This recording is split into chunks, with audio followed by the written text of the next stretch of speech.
Welcome back, everybody. Weston LaBar here with Cargomatic. Thank you for joining us. We have a special guest today, Peter Tirschwell, Vice President of S&P Global Market Intelligence, overseeing the Journal of Commerce and the signature event TPM. Peter, thank you for joining us.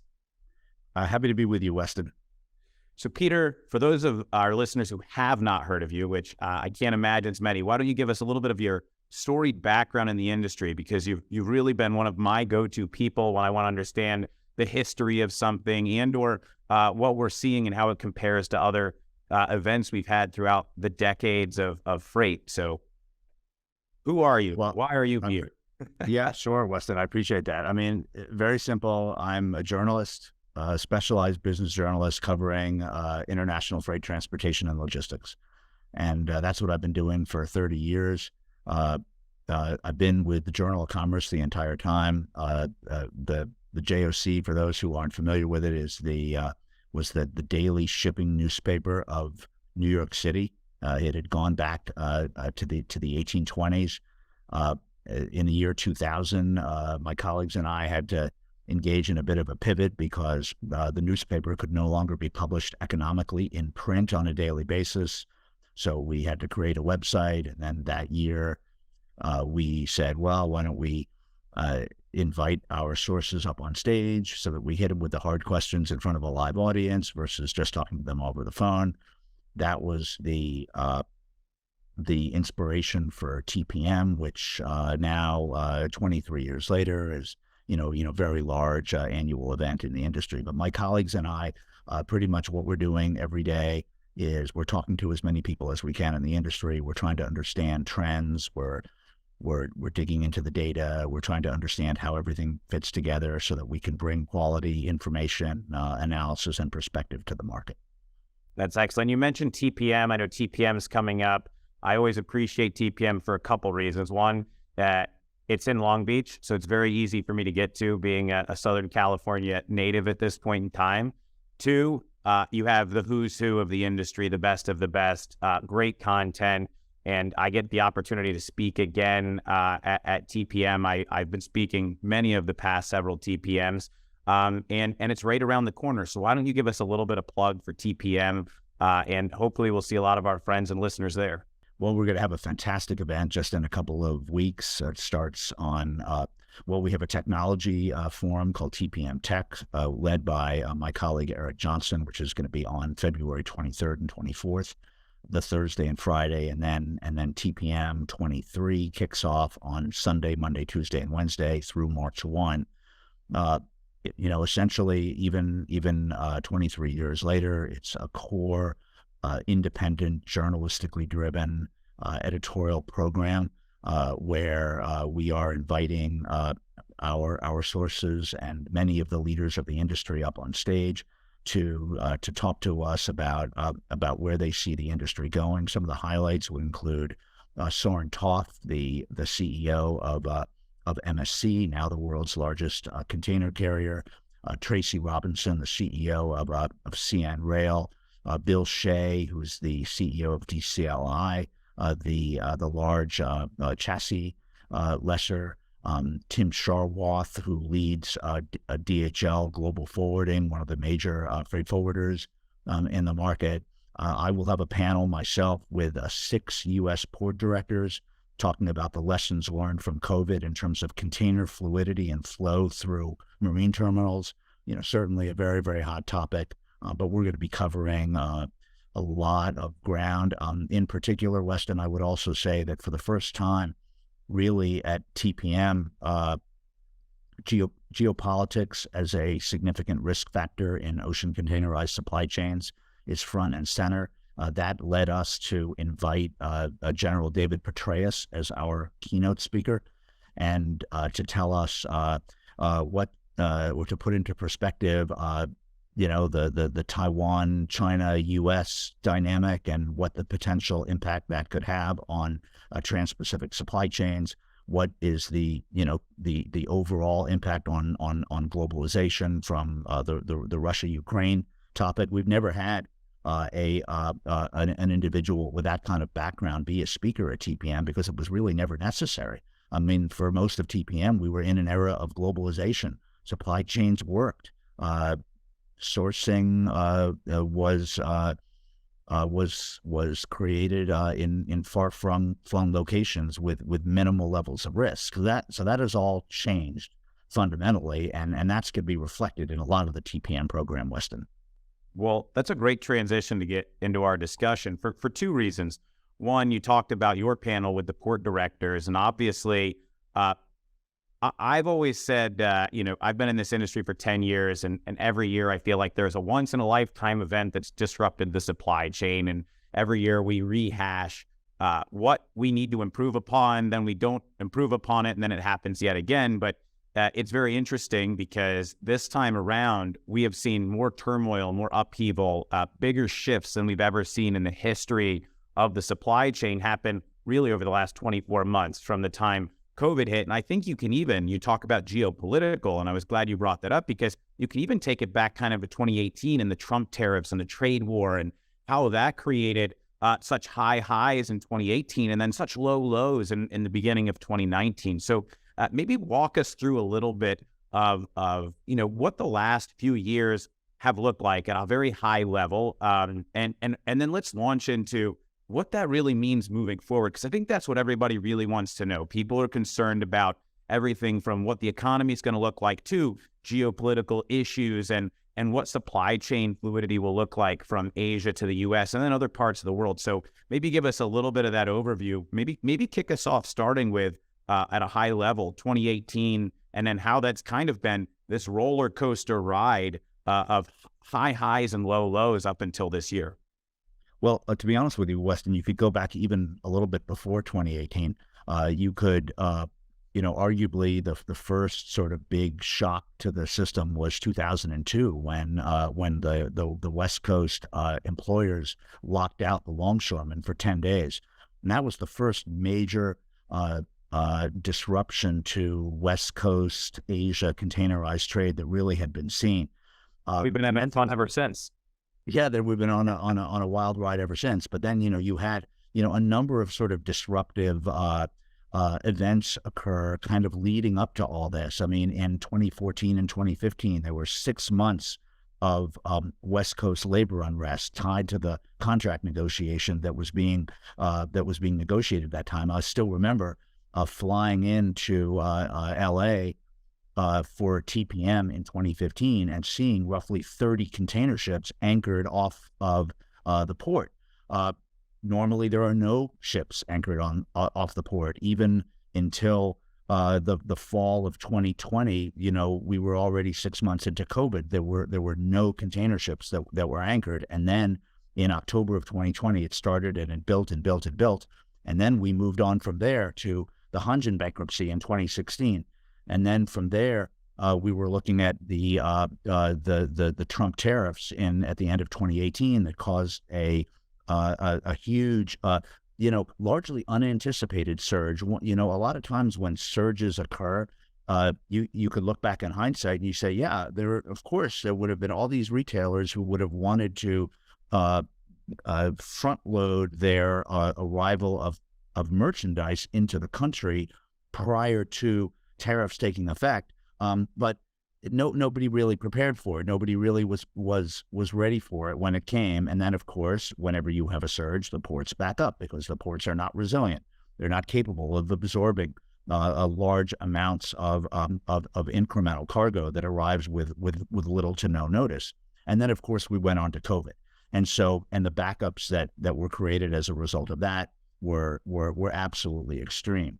And so one of the reasons, Weston, that I wanted to pull this panel together was that, it's very easy to say, well, why was it that there were 109 container ships, absolute all-time record, anchored off of LA Long Beach in January of 2022? Why were there, well over 30 ships anchored outside of Savannah? Baltimore, New York, Houston, so many of these ports experienced vessel backups. Why? Well, it's very easy to say, you know what, that was COVID. It was this black swan event, the first pandemic we'd seen in 100 years. Or, maybe even a little bit more specifically, it was this, consumer spending surge. everybody was trapped in their homes. Not everybody, but a lot of people trapped in their homes, engaging in home improvement. But what I'm trying to focus in that panel on is something really very, very specific, which is that why specifically were all those ships backed up? And the reason was that there were too many containers sitting on the marine terminal, not moving through the terminal one way or another quickly enough. And as the containers piled up, the productivity within the container terminal declined because you have to move boxes in more times in order to get access to it, to give it to a trucker or to find it to put it on the ship. And that meant that productivity at the berth slowed down. So the number of containers being moved per hour on and off the ship slowed. When that happened, because the container still has to be worked fully before it leaves, the vessel ended up staying at port for longer. And the port performance data that we have at S&P Global showed that absolutely clearly. And so when the ships are waiting for longer at the berth, the vessels are going to have to back up. So I've been trying in this panel that we're going to do at TPM to really focus attention on the core issues around marine terminal fluidity and sort of optimize everything around that. Because if cargo moves freely through the facility, it doesn't matter how much cargo is coming through. So anyway, it's a slightly more specific way of looking at it, but where does the rubber hit the road? And it's I'm arguing that it's right there. Yeah, and at the time, I was still CEO of the Harbor Trucking Association and was involved in many of these boots on the ground conversations, as you know. And what I always found so interesting is, our industry is very fragmented, which is one of the big reasons I came to Cargomatic, because obviously being part of a tech forward company, technology is really what's going to bring all of this together. And my experiences through that time is really what led me here, because on one side, you had terminals saying no one's picking up their cargo because their warehouses are full. And at the same time, you had shippers and truckers saying, I cannot return my empty containers. And because of that, I have no space in my yard. And in some cases, they had space in the warehouse, but not the yard. And you had this incongruence of priorities from both sides. You had vessels coming in fully profiled, meaning, full of containers, and being completely unloaded in LA Long Beach, which I don't think many people really know is unique. When a vessel comes to the port of Los Angeles or Long Beach, 80 to 100%, and more likely 100% of that cargo is going to come off of that ship. Whereas in most other places, you look at the large container ships, even that go from Asia to Europe, they may hit as many as 22 ports. Some of those just are transshipment ports where you're just taking some containers off that are going on another ship heading a different direction, right? So it's a unique atmosphere. And you were having these ships coming in some cases, 14, 18 plus thousand TEU ships unloading, but then they weren't leaving full. And you can only do that so much time because the terminal has finite space. And for the first time, even though turn times weren't great, that's not what the big purpose of the conversation was, or focus, I should say, of the conversation was around dual transactions. How can you guarantee me that I'm going to be able to return an empty or export container and pick up a load in the same transaction? Because far too often, I had to return the empty to Terminal A and then take that same driver and try to lickety-split get over to Terminal B to pick up the import. You had the chassis issue going on because so many of the containers were loaded as warehouses in and empty because they couldn't get back on the street. And thus you had a reduced chassis supply in the pool of pools. You talk about geopolitical. Well, how about here at home? We had the International Trade Commission tariffs and anti-duty dumping on Chinese chassis, which also went into Chinese parts, which American manufacturers use, meaning no new chassis were being built. So you couldn't even solve it with more equipment. Like, it was this big trickle-down effect. And the unfortunate thing is you had the old Looney Tune, which way did he go? Fingers pointing all different ways, because it's very easy to say the problem is that person. But really, when you get everybody into a room, and this is one of the things I think you guys as a publication do so well, is you try to get as many different sources as you can with different perspectives. So maybe talk a little bit about that. Which way do you go? And then how you guys, you really try to get everybody together. And at TPM, I know I've been in some of those panels where you get everybody on one stage to say, hey, the truckers feel this, the terminals feel that. That element was very big, and I think was profound in the inability to unwind the congestion quicker. Well, it's there's no greater complexity that you can find in some ways. I mean, I think one of the reasons why journalists like myself and some of my colleagues like Eric Johnson or Bill Mangaluzzo, Chris Brooks, even people like Joe Bonney before us were just, kept covering this industry year after year is because of the complexity of the ecosystem, and how do you really pull back the layers of the onion to really sort of understand what's at the heart of the industry and what is truly going to allow container flow to improve. And I think that that the industry is at the moment looking at what happened over the last 2 years and what was beginning to happen in the years prior to COVID. And there's never been a greater opportunity in some ways to take a hard look at what is required in order to maintain fluidity of cargo movements. If only because we've seen the consequences of what happens when fluidity is disrupted. You've seen supply chains be turned on their ear. You see merchandise not being delivered. You see port-related problems being repeatedly mentioned in earnings calls as a factor that explains revenue misses or cost increases, and ultimately you see ports unable to deliver the economic benefit that they're capable of. I mean, the economic impact of ports is staggering. All you have to do is go no further than the Port of Rotterdam's website, where they claim that they are responsible for something in the neighborhood of 15% of the Netherlands' GDP. And same with the Port of Savannah, Georgia. There's an economic impact on their website, which is they're responsible for something like 10% of Georgia's GDP. Well, that doesn't happen unless the ports are fluid. And you can see, I think, Weston, right now, some level of interest in this. And what will make the ports more resilient. You've got the Federal Maritime Commission, for example, beginning to say, all right, if a very, very large retailer signs a contract with a very large ocean carrier, and in that contract, they have the ability to leave their containers on the terminal for 3 weeks with no excessive costs associated with them, maybe that's not good for overall fluidity.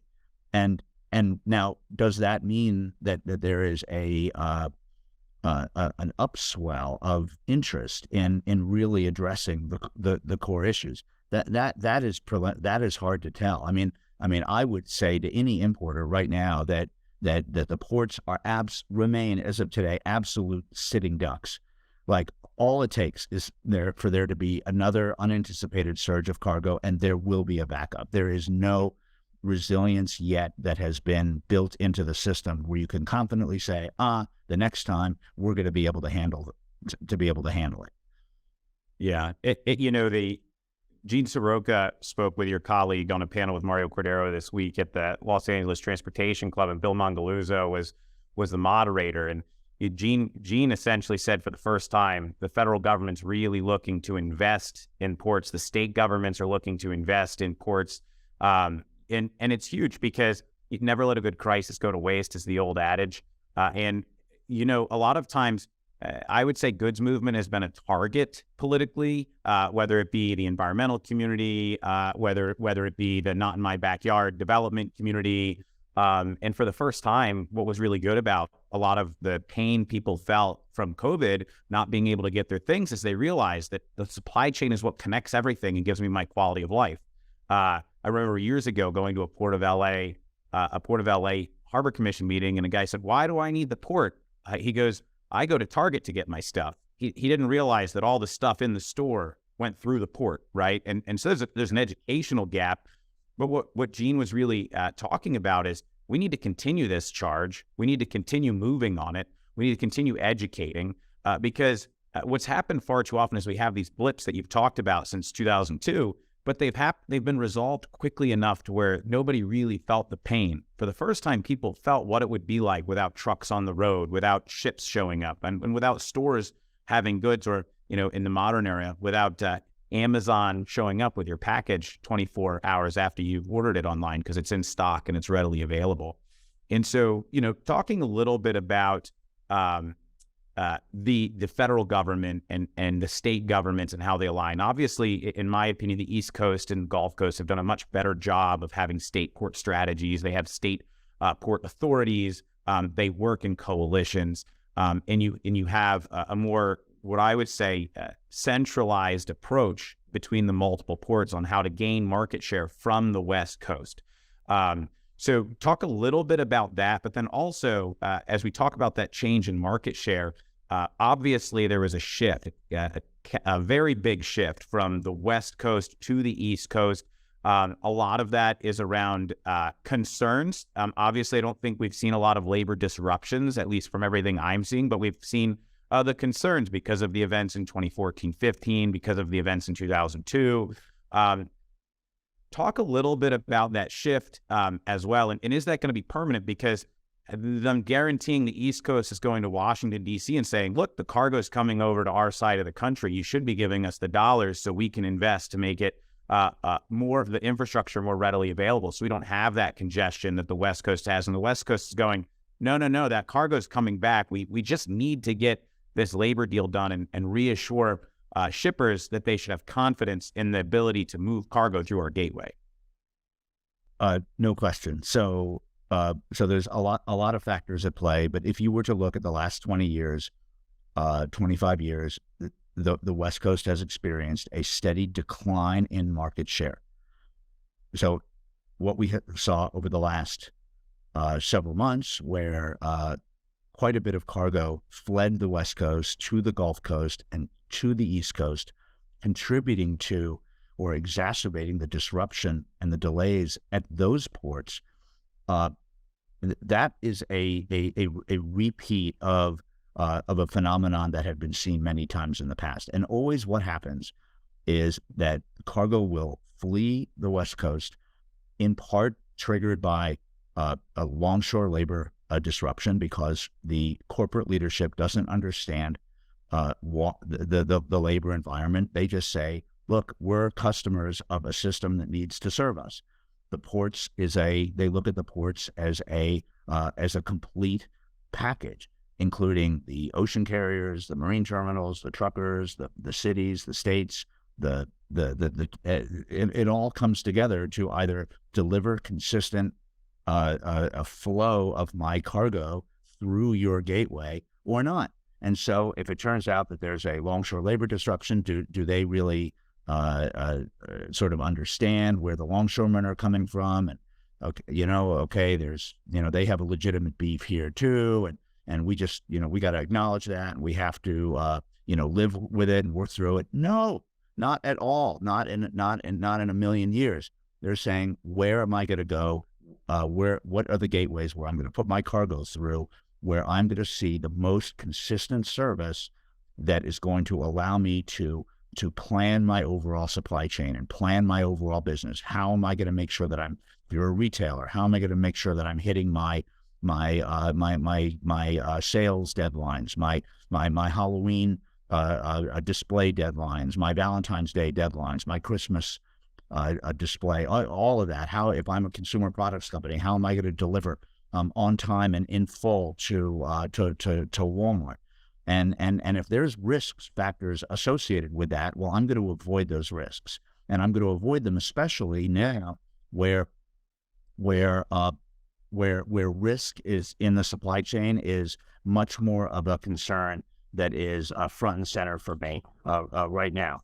And that's the reason why, Weston, I think that we saw such a significant outflow of cargo from the West Coast since the negotiations began last spring, because people are like, shippers are like, we've seen so much disruption, so much unpredictability, so much unpredictability in our supply chains that we're going to do anything we can to possibly avoid it. And that's why I think that the amount of cargo that fled the West Coast since the negotiations began was a lot greater than what many had expected. And that's why there's a lot of pressure right now to get these negotiations done and to regain some semblance of labor peace to be able to send that message to the BCOs.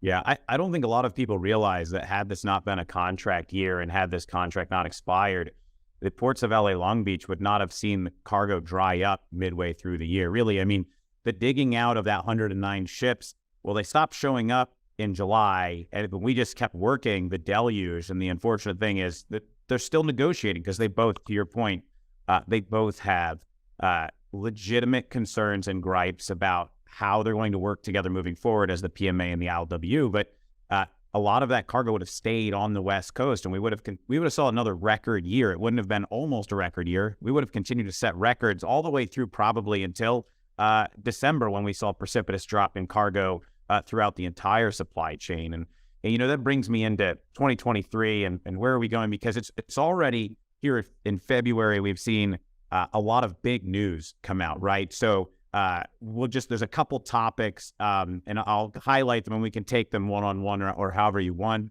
Peter. But, we've obviously got, is the cargo staying on the East Coast or is it coming back to the West Coast? We've got the juxtaposition between the ILW and the PMA, and then also the ILA and their negotiations on the East Coast and how they're trying to get ahead of it so they can give shippers certainty as to use those East Coast and Gulf Coast ports. Obviously, the NRF just came out with their report showing that their anticipation is that February of 2023 is going to be the worst month for imports since May of 2020, when, let's just be honest, we were all sitting at home wondering when the next shoe was going to drop and if we were going to have a world the next day. And then obviously maybe the biggest news of all of it was the split of the 2M and what does the future of the alliances look like? And all of this as the Federal Maritime Commission and Congress is looking at how to get more involved in the supply chain and how their involvement. I think the Federal Maritime Commission is trying to take the approach of let's not break it worse, but let's really understand it and try to rebalance it. But anytime Congress gets involved in anything, I'm a little bit scared because this is a very, very intricate ecosystem, and you can break it very easily, as we've all seen. So 2023 is going to be a great news year for you guys, and hopefully for the industry, it's a great resurgence. But really, if you look at everything, in the last 45 days, we have just seen a lot of news to set the tone. So what does 2023 have in store for it? Maybe take a few of those topics, whether it's labor, whether it's the 2M, whether it's just what should we be looking for from an outlook of volumes coming in. It's going to be a fun year. No question, Weston. I mean, we're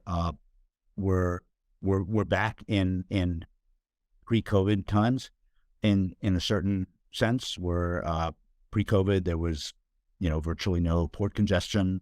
The freight rates were at sort of bouncing around at kind of low levels certainly by comparison with what was seen during COVID. The carriers were not particularly profitable, but the supply chains were fluid and things worked. So on one level, we're back to that sort of lull for the moment. But any number of things could change. We don't know, and it's really anybody's guess what the volumes are going to look like this year. I mean, there's been quite a bit of slowdown in volumes overall, but at the same time, there's really fewer and fewer indications that the U.S. economy is really is heading off a cliff, and you would expect at some point, because there has been such a mismatch between inventory and demand over the last couple of years in terms of the timing, having the right goods in the right place at the right time, that has been completely turned on its head, and so you could expect that there would be an effort to right-size inventory, such that retailers are presenting the goods to their customers that they think consumers want, and they have them there available to them when they want, when they're ready to be sold. That whole that whole process had been completely disrupted. And so part of the return to normalcy will be those who are selling products to consumers saying, okay, I'm going to get the right products to my consumers at the right time when they want them, based on my best guess and my expertise of their demand in terms of what they want and how much of it they want. And that will require a whole, what you would call, right sizing of inventory. Now, that maybe is beginning to happen now, but it really hasn't started to happen in earnest. Does that lead to any sort of uptick in inventory? The more we talk to freight forwarders, ocean carriers, and kind of what we're seeing in the market is that that's not going to materialize immediately, but it could materialize in the second half. So we'll see. Also, yeah, sorry. That note, Peter, so there's a lot of studies out there that show that really inventory peaked August of 2022, and I saw as much as $550 billion worth of inventory sitting in U.S. warehouses and storage facilities in August of 2022. And despite the record consumer spending that we saw and the record holiday season spending, as of the end of January, it only had a 1.4% decline from that peak. So what you saw is people kept buying, but we kept importing through the end of last year until we saw the massive sharp decline in December, which really a lot of the goods that were bought were probably bought prior to those to the December month when you saw that precipitous drop. So, a lot of us felt like, hey, we're going to see a good uptick in Q1, maybe the beginning of Q2 this year, due to the fact that we're seeing all-time records in consumer spending. And despite the concerns around the economy and increased interest rates, credit card rates stayed stagnant at 18 to 22%. Consumer confidence stayed pretty high, even despite the concerns about potential economic collapse. And the other part of that that I don't think people think about is when we've had recessions in the past, they've been pretty catastrophic. And you take a look at like large swath, even the most recent Great Recession, you saw people from all walks of life all over in different sectors that were affected by the housing bubble and the financial crisis that the companies had to lay them off to preserve the company itself. The layoffs we're even seeing in the beginning of this year are folks that overhired throughout COVID because in many cases, maybe they didn't have scalable technology to handle the big deluge of freight that they were bringing in. And now that things have subsided, they've laid those people off. No different than during the holiday season, a retail store might scale up with temporary workforce and then scale back down after the holidays. And so, I think as we get further and further away of some of those, oh no, it's happening moments in the media, people are realizing, oh, it's not really happening the way that people said it may. Chicken Little's not here. The sky is not falling. And so, we're still seeing inventories high, but still the consumer spending is strong. And I continue to hear that at some point in time, probably late spring, maybe just before summer, you're going to start see a rebound in freight. It's just, it keeps getting pushed out little by little because I think we're still figuring out what trailers things are parked in where. And the last thing I would say is just talking with colleagues that worked for shippers last year. They were told that they were made very clear by their bosses and the higher powers that be at many of these retailers. 2021 is not going to happen again. Over order, but don't, if you over order, we'll take care of it. But if you under order and we can't sell our product, that's grounds for dismissal. Yeah, no, I do think, Weston, that there's we're definitely entering into a new phase here. It definitely feels like we're in a lull at the moment, and the economy is going to sort of reveal itself in the coming months, and that is going to make clear what happens at the ports and how much volume we see, and what the impact on the overall system is going to be. There is still a significant lack of transparency. I mean, the one of the perpetual complaints by whether it's ocean carriers or marine terminals, IEPs, anybody who's charged with handling volumes coming through the ports is they don't know what's coming, and the efforts that are being made certainly started with Gene Soroka at the Port of LA. Now the Federal Maritime Commission is getting involved to try to create more overall system-wide visibility or transparency, so that there can be some level of understanding and anticipation of what is going to come, so that you can be prepared. But even as we stand right now, one of the reasons why we're not, you and I in this conversation would not be able to talk with a great deal of certainty as to how this year 2023 is going to develop is because it's not, the level of forecasting, the level of transparency in terms of volumes that are coming is still very, very, you might call it antiquated. Use a legal term, it's hearsay. We talk with people, we hear what they have to say, and they say, well, what I'm hearing in the market is X, Y, Z.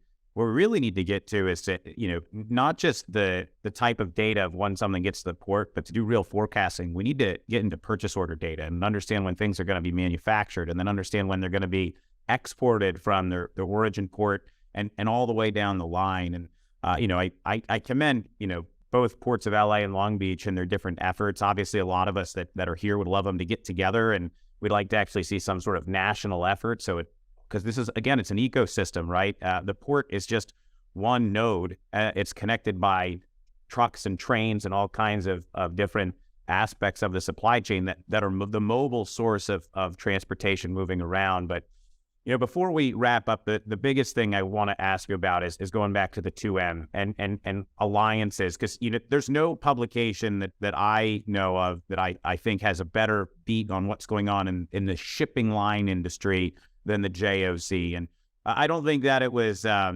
earth-shattering news to hear that they were having an amicable divorce. And I think you could see the writing on the wall late last year with new CEOs and with differentiating business plans, one focusing on conquering the ocean and one focusing on trying to integrate and maybe conquer the land side as well.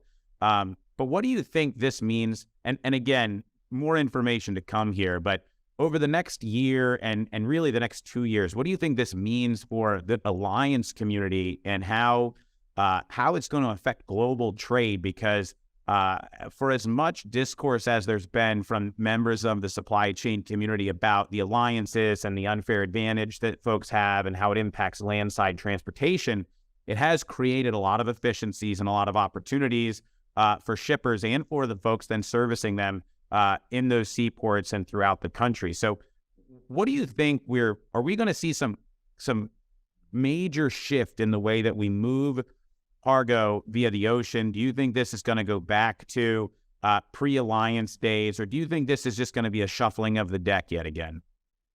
So in my personal view, Weston, and I've written this in my analysis that I write in the Journal of Commerce, is that I thought it was a historic moment in the industry, because for the first time you have one, if not two, ocean carriers who are able to operate a expansive competitive service network on their own without alliance partners.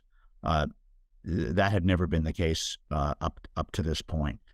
And what it means is that what I think it means is that there was almost an industry kind of consensus that I think had been building up through in maybe the 5 years prior to COVID, into COVID, which means that the major carriers, the major East-West carriers, had formed themselves into 3 major alliances. And through those alliances, those alliances had emerged as agile operating entities where they were beginning to flex capacity on a short-term basis with increasing frequency and success. It had always been the case for many years prior to that point that the carriers had very, very little control over their revenues. In other words, the freight rates would be almost completely outside their control. And so therefore, the only thing that they could do was cut costs internally. They could merge, and they could take out redundant costs through mergers. But in terms of anything associated with their revenues, particularly sort of manipulating supply and demand, They didn't have the ability to do that. Well, the alliances changed that, and they allowed the major carriers to say for the first time, look, there isn't enough demand, and so we're going to pull capacity, and we're not just going to allow freight rates to collapse. And because as legally operated free market participants, I don't have to provide a service if there's no demand. Why should Starbucks open at 4 a.m. if the first customer is going to walk through the door at 7 a.m.? They're not obligated to do that, and so just like airlines cancel flights if there's not enough demand, the ocean carriers started to do this. That was a big change itself. Now, my own thought was that sort of consensus kind of ended in a way when the 2M broke up, because Maersk and MSC are going to be out participating on their own. They're going to be free to fill their ships as they see fit. They're going to be free, completely independent actors on the global maritime stage, and I think that leads to a more competitive industry.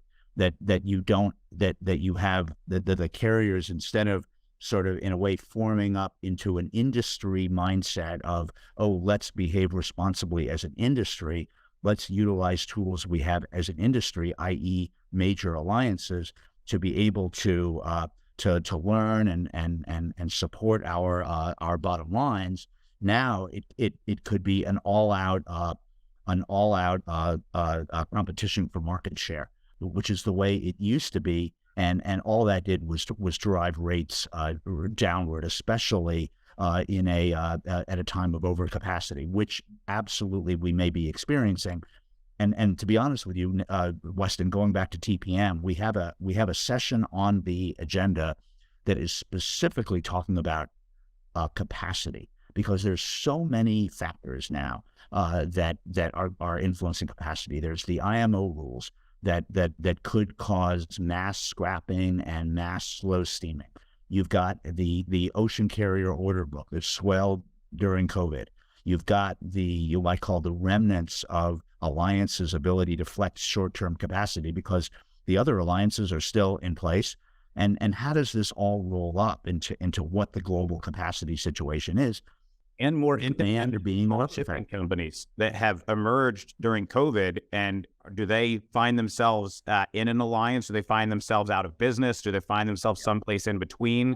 There's all those questions that I think are going to be fascinating to monitor from the shipping industry as a whole, the ecosystem as a whole's perspective over the next few years. No, indeed. I think it's a lot of new. We've come out of COVID into a new era in multiple ways, and there's quite a bit of uncertainty in terms of how this is all going to play out, and I think that and always my advice to all participants in the industry is you absolutely have to keep your ear to the ground. You've got to be paying attention to all possible sources of information, not just the Journal of Commerce. There's a lot of quality sources of information out there, but things change quickly. We didn't even talk about the possibility that Congress might act to further regulate the industry. They may very well not be done yet, in terms of reshaping shipping law in the United States. Europe might be changing their policy. That's not known yet. So a lot still to come for sure. Yeah. Peter, this has been great. And before I let you give some just final wrap-up comments, I'd love to invite you back post-TPM for maybe a TPM wrap-up and to continue. I mean, there's so much more we could have covered. And I think coming out of TPM, we may have a few things that we can cover even more, and you'll have even more nuggets of information that you can give to the listeners. For sure. Absolutely. It's going to be a wealth of information. I mean, we're going to be able to talk one-on-one with Soren Toth for probably 45 minutes, and we're going to direct a lot of very substantive questions towards him and towards all the other speakers. And so there's going to be a lot of great information that's going to come out of TPM, and by all means, I would love to share further perspective and engage in further dialogue with you, Weston, when all is said and done. That's fantastic. Peter, thank you for joining us. I'd be remiss again if I didn't say I will be on a case study panel, and thank you for having me back with one of our customers talking about how we moved the majority of their supply chain throughout the nation, and yet accounted for less than 10% of their detention and demurrage by leveraging our technology and our network. So, here at Cargomatic, we're doing our part to try to help the industry get more efficient, more technologically savvy, do all the things that we're talking about at the high level, but really implementing it operationally. And so I'm excited to be there. There's so many great panels for folks to see. And, I'm very excited that Peter will be back and we can talk about the postmortem and all the things that come out of TPM as well. And Peter, on behalf of myself and all of Cargomatic, thank you for joining us and really appreciate you and the relationship we've had with the Journal of Commerce. It's my pleasure, Weston. Thank you for having me on, and I really appreciate it and look forward to seeing you in a couple of weeks. Likewise. Take care, buddy. Take care.